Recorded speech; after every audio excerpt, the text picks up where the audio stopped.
Bueno, muchachos, una vez más aquí Jorge Podcast, conectadísimos. Mucha energía para todos ustedes, muchachos. Vamos a continuar este tercer capítulo que viene con cosas muy interesantes.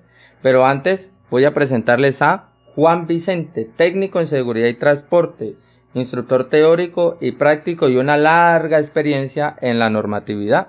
Y siempre desde el primer capítulo al segundo y ahorita en el tercero, pues trayéndonos información valiosa. Pero antes de continuar con él, les pido que se conecten, que le den seguir, que le den a la campanita. Estamos informando y les estamos dando información muy valiosa a lo que vinimos, profe.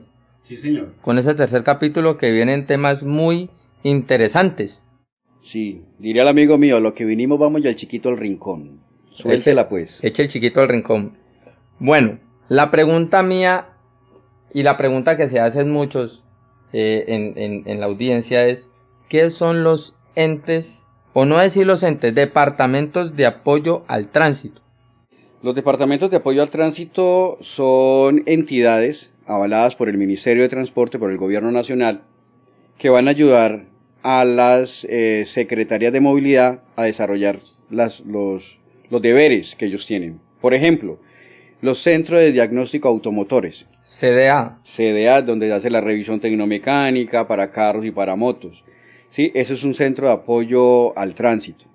Los CRC, Centro de Reconocimiento para Conductores, es donde las IPS, donde van las personas que quieren renovar, recategorizar o expedición de licencias de conducción, se deben hacer los exámenes psicosensométricos, los exámenes médicos. El CRC. Y tenemos los CEA, Centros de Enseñanza Automovilística, que es donde nosotros laboramos los instructores de conducción, que son las escuelas de conducción automovilística. También somos centros de apoyo para el tránsito, reconocidos por el Ministerio de Transporte. Pero estos departamentos tienen unos entes vigilantes o que vigilan que cada proceso se dé acorde a lo que estipula la norma. ¿Cuáles son? El Ministerio de Transporte y el Estado Nacional delega esa parte de auditoría a la Superintendencia de Puertos y Transporte. La Superintendencia General de Puertos y Transporte son los que hacen audición, control y verificación de que estos entes cumplan con la parte normativa, la parte estatutaria, ¿sí? Para lo cual han sido creados y habilitados. Le hago una pregunta, profe. A mí me llaman muchos clientes y me dicen: mire, es que yo necesito hacer el curso de conducción, pero es que yo no quiero hacer el curso. Bueno, no digamos que no quieren, es que no tengo tiempo, porque es que yo estudio, trabajo, pero es que aquí, allá, acullá, es que yo llamé a tal escuela y me dijeron que yo no tenía solamente sino que ir a poner la huella inicialmente y que ellos me llamaban cuando ya estuviera todo el proceso. La pregunta mía es: ¿cuál es el conducto regular y por qué deben asistir a las clases? Bien, Jorge, eso es un tema largo y espinoso. Pero resumidito. Ok, vamos a resumirlo. El Estado, el Gobierno Nacional, a través del Ministerio de Transporte, ha definido unos parámetros para poder obtener una licencia de conducción. Una licencia de conducción es un permiso, una acreditación que te da el Estado colombiano para que salgas a usar las vías con diferentes tipos de vehículos, ¿sí? Es como cuando a uno le dan permiso de porte y tenencia de armas. Okay. Tienes que pasar por un proceso. Aquí es lo mismo, el vehículo, llámese moto o carro, que son los que tienen licencia de conducción, son armas contundentes. En manos equivocadas generan lo que hemos venido hablando en los capítulos anteriores, ¿sí? Los siniestros. Entonces se establece un orden. Lo primero, hacer un registro en el Sistema Único Nacional de Tránsito, RUNT, ¿sí? Que es la plataforma, que es la base de datos que se utiliza hoy por parte del Ministerio de Transporte, donde van a quedar consignados todo lo que nosotros vamos a realizar después de la inscripción que tenga que ver con el tránsito, ¿sí? Adquisición de vehículos, venta de vehículos, traspaso de vehículos, licencias de conducción, exámenes psicosensométricos, etc. Todo va a quedar ahí registrado. Luego de ese registro en el RUNT, se debe hacer un examen psicosensométrico, el examen que se da para determinar que la persona es apto, tanto en su parte física como psicológica, para poder operar un vehículo. ¿Qué tan verídicos o qué tan, a ver cómo te dijera yo, qué tan honestos pueden llegar a ser estos CRC?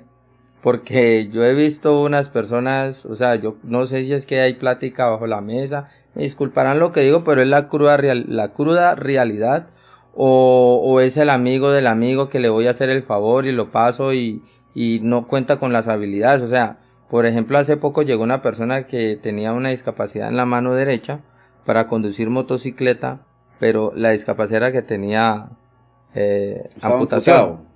Entonces yo digo, bueno, ¿y cómo va a hacer para acelerar la moto? Y cómo esa persona, y según lo que dice la norma, porque la he leído, es que debe de demostrar que lo puede hacer mediante su vehículo, con unas adaptaciones técnicas y todo eso, y le pregunto a la persona, ¿y su vehículo? No, pues apenas lo estamos mirando para comprarlo y para hacerle las adaptaciones y todo eso, pero ya pasaste el examen médico. Sí, ya lo pasé. ¿Cómo pasó el examen médico? Sí, esa es una de las falencias, pero te decía que la norma colombiana traída del extranjero no aplica para Colombia. ¿Sí? Desde ahí, desde el primer capítulo, queda marcado que esa ley no nos sirve para nosotros. Te hago una pregunta. ¿Tener una licencia de conducción es un privilegio o un derecho? Si fuese un derecho sería gratis. Entonces es un no privilegio. es derecho. Es un No privilegio. Es un derecho. Yo tengo derecho a ocupar un espacio en las vías. Ok. Y eso todo lo tenemos. Todos tenemos derecho para ocupar un espacio en las vías. ¿Sí? La responsabilidad es individual. La responsabilidad es individual. O sea que ahí entra el artículo 55. Entraría el artículo 55 del Código Nacional de Tránsito. Digamos que dice el artículo primero del 55, porque muchos de allá se quedaron como que plop. El artículo 1 del Código Nacional de Tránsito habla sobre las generalidades y aplicación, ámbito de aplicación y principios. Y dice que toda persona que tome parte en el tránsito como peatón, usuario, conductor, ciclista, motociclista, conductor de carro, las autoridades de tránsito, ¿sí?, deberán conocer, acatar y respetar toda la parte normativa para poder hacer uso de las vías. Y en el segundo parte de ese mismo dice que según el artículo 24 de la Constitución Política Colombiana, todos tenemos derecho a circular libremente por el territorio nacional con las debidas limitaciones que establezca la ley. En los municipios y departamentos. Departamentos, municipios, correcto. ¿Sí? Entonces, el derecho es de todos. Todos tenemos el mismo derecho de ocupar un espacio en la vía, de ocupar un carril, de poder transitar, de movernos libremente, pero siempre hay unas limitaciones que establecen o los gobernadores o los alcaldes, ¿sí?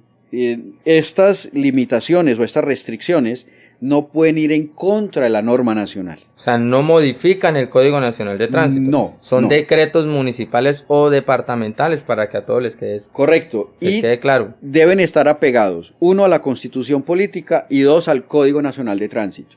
No pueden modificar, pueden extender, pueden masificar, pero no ir en contra de lo que ya diga la norma nacional. ¿Y el artículo 55? Habla sobre el comportamiento de los actores viales, conductor, pasajero y peatón.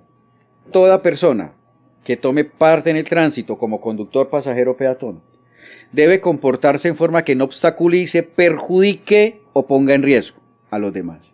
Y debe conocer, acatar, respetar las normas y señales de tránsito que le sean aplicables, así como obedecer las indicaciones que le den las autoridades de tránsito. Es como el resumen del artículo 1, puesto nuevamente en el artículo 55.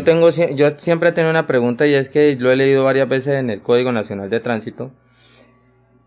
Cuando hablan de peatones, sí, el peatón, según el Código Nacional de Tránsito, se puede sancionar si no cruza el semáforo por donde debe cruzárselo, si no se sube al puente peatonal, si no cruza por el sendero peatonal, si por su acción se genera un siniestro vial.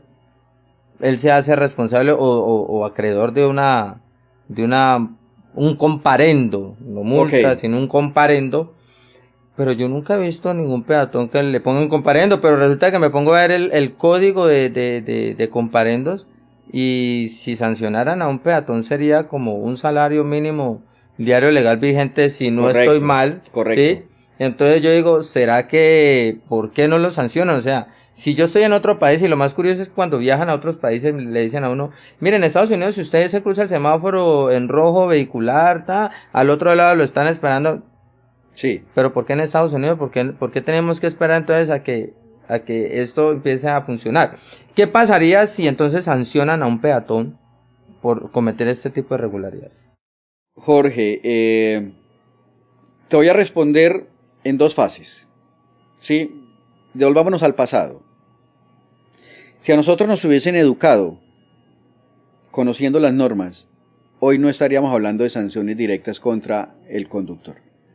¿Sí? Cuando yo estaba en el colegio, en los grados 10 y 11, hacíamos promoción social.